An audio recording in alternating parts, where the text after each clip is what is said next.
മലയാളി ഉടമസ്ഥതയിലുള്ള NBDC ഗ്രൂപ്പിൻ്റെ labour ക്യാമ്പായി പ്രവർത്തിക്കുന്ന ഫ്ലാറ്റിലാണ് തീപിടുത്തമുണ്ടായത്. 196 ജീവനക്കാരാണ് ഇവിടെ താമസിച്ചിരുന്നത്. ഇന്നലെ പുലർച്ചെ പ്രാദേശിക സമയം 6 മണിയോടെയാണ് തീപിടുത്തം ഉണ്ടായത്.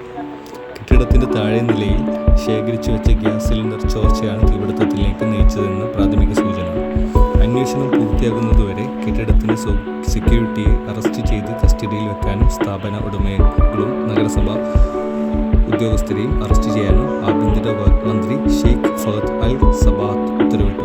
21 ഇന്ത്യക്കാർ അപകടത്തിൽ മരിച്ചതായാണ് വിവരം. പൊള്ളലേറ്റവരിൽ പലരുടെയും നില ഗുരുതരമാണ്. കനത്ത പുകയിൽ ശ്വാസം മുട്ടിയാണ് മിക്കവാറും മരിച്ചത്. കെട്ടിടത്തിൽ നിന്ന് താഴേക്ക് ചാടി രക്ഷപ്പെടാൻ ശ്രമിച്ചവർക്കാണ് പരിക്കേറ്റത്.